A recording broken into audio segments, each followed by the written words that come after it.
So, honey, are you sure that you actually want to spend the night in this place? Sure. All right, it's supposed to be haunted. I don't know about that.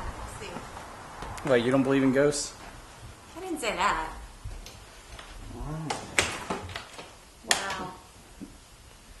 This place is really nice. It's very nice.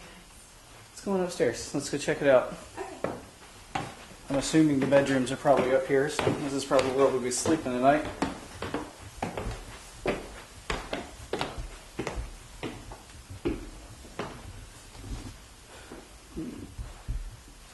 And looks like an office, maybe. Ah, here we go. Ooh, this is nice. I bet this is where we'll spend the night tonight. Okay. I guess it's bedtime. No, I'm tired. I am too. Oh, gosh. I really don't think we're going to have anything happen to us while we're here either.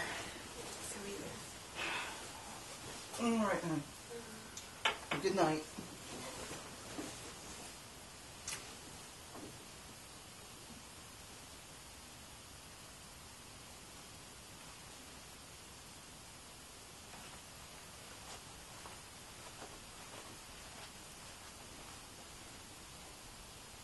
Normally I would have woken up the people.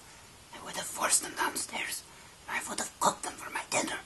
Or I would have just asked them to leave, depending on what mood I was in.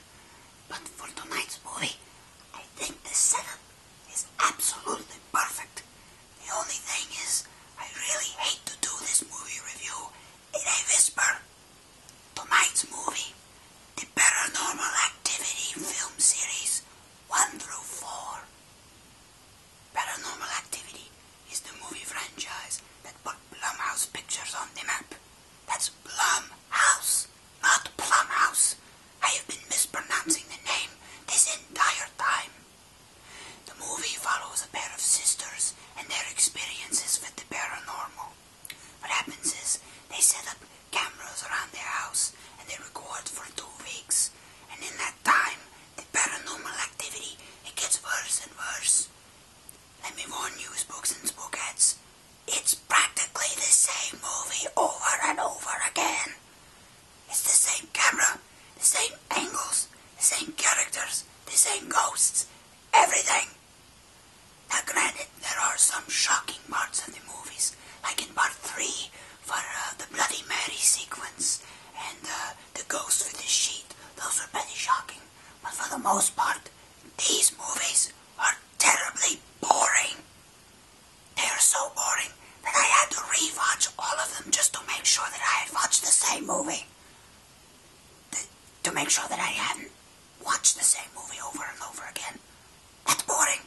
It was like watching hours and hours of mall security footage. Anyway, there were things about the movies that just kind of took me out of it. Like in part 3, it was supposed to take place in the 80s. That is no way that this movie took place in the 1980s. That camera, the quality of it was way too good. And the fashion was off. Way off. Nobody had beards back then. It was clean shaven. That was the fad. Totally took me out of the movie. Part 2 was so boring. Nothing happened. The scariest part of that movie was when the pole light went out. That's it. Now, part 1, it was probably the best out of the entire series. But even that, it was totally overrated. But honestly, my judgment of part 1, it's probably a little skewed because for whatever reason I watched it backwards.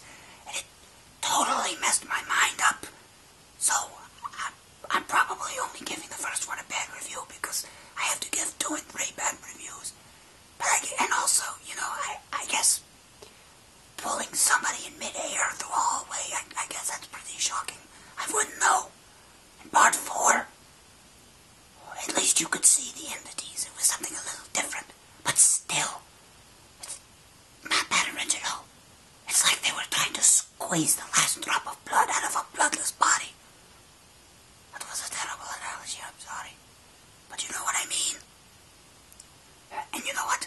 This family is totally irresponsible. You would think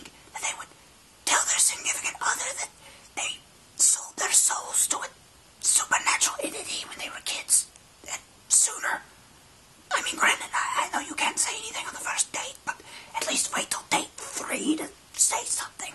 Come on. I didn't get a chance to see part 5. It was already out in theaters, and I waited too long.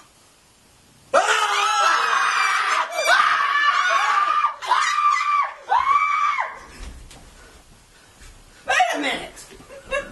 You're in my house! You get out of here! Go! Sorry. Get out!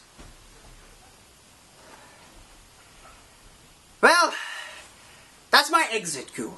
Be sure to join me next week for my review of Ultimate Versus. Until then, as far as things go when things go bump in the night, there are such things.